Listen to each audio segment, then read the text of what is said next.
There's a particular kind of guilt that can show up in a heat wave. You can't concentrate, you don't want to move, you feel exhausted by about 2 p.m, even though you haven't done anything.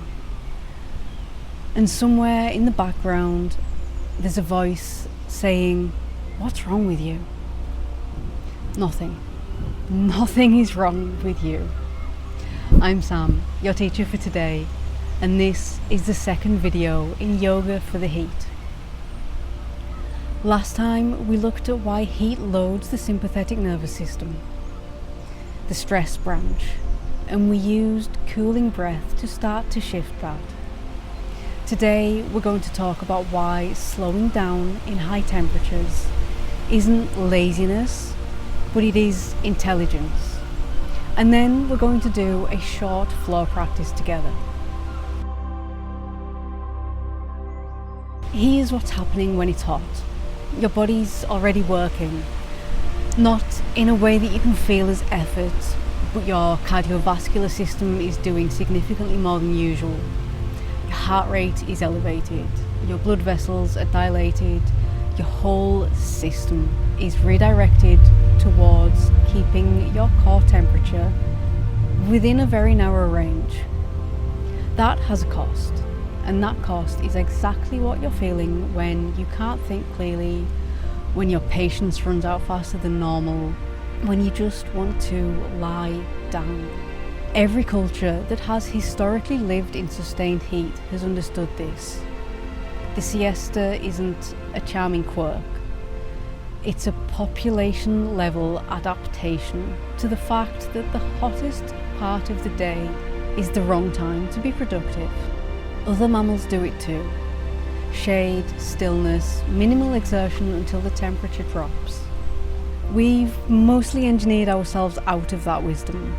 Air conditioning, desk jobs, the general cultural expectation that you should perform consistently regardless of environmental conditions. But your body hasn't changed. It still knows. So when you can't push through in a heat wave, you're not failing. You're receiving accurate information. The question is whether you do something useful with it. That's where the floor practice comes in. We're going to work on the floor today. No standing, no effort, nothing your body has to fight against. This is a short sequence of held shapes that ask your nervous system to downregulate and give your cardiovascular system a break from working against gravity. You'll need a mat or a blanket, and if you have a wall available, brilliant. We'll use it for the last shape.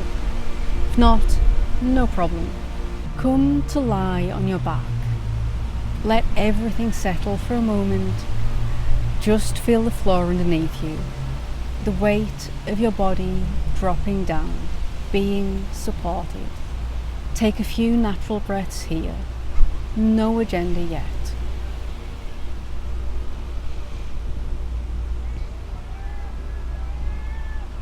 Bring the soles of your feet together and let your knees drop out to the side. If that feels like too much on your inner groin in this heat, you can keep the legs long or support the knees, whatever allows you to fully release. Rest your hands somewhere comfortable, on your belly, by your sides, on your inner thighs, wherever they land. Stay here, let the breath be easy.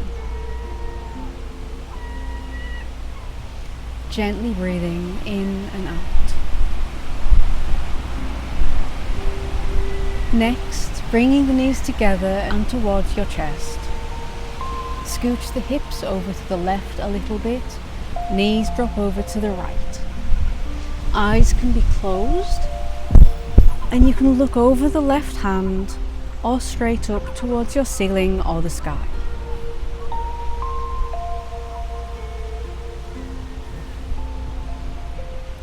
Before lifting the knees back up to center, scooching the hips back to center, moving the pelvis over to the right a little bit, dropping the hips over towards the left. Looking up towards the ceiling or over the right hand this time.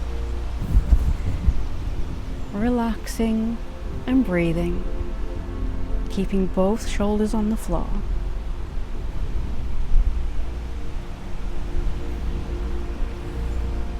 Bringing the legs back to the chest, centering the pelvis in your space. Moving into Viparita Karani. Legs up the wall. If you have a wall space, shuffle your hips closed and send your legs up, resting the hamstrings, the calves and the heels against the wall.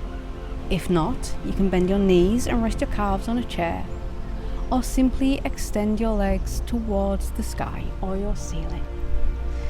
You might want to place a block or your palms under the pelvis, or simply rest where you are. The legs will hold in the air, but you might need to take a moment to find the space where they can just rest.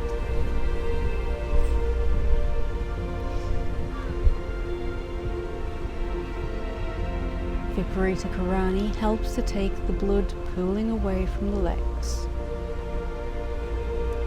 giving the heart less work to do, and is genuinely one of the most cooling things you can do with your body in heat. You might like to let your arms open to the side, palms face up in a T shape, or have them resting just alongside the body as if for Shavasana.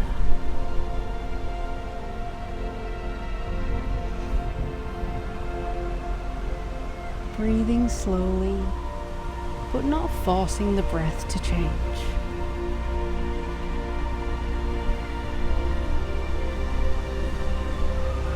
When you're ready to release, let the legs come down slowly.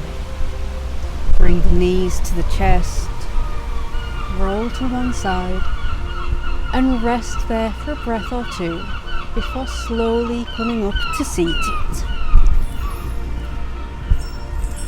That's it.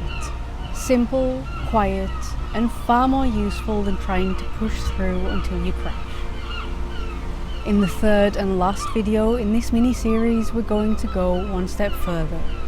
Because rest in heat isn't just a nice idea, it's one of the most physiologically intelligent things you can do.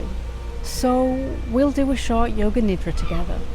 I'll link the playlist below in the caption if you've missed the first video, and I look forward to seeing you in the next one. Thank you for spending some time with me today. It genuinely means a lot. If you'd like more, have a look at what's on your screen now, or subscribe and turn on notifications so you don't miss future uploads. Links to find me elsewhere are just below in the description. See you next time.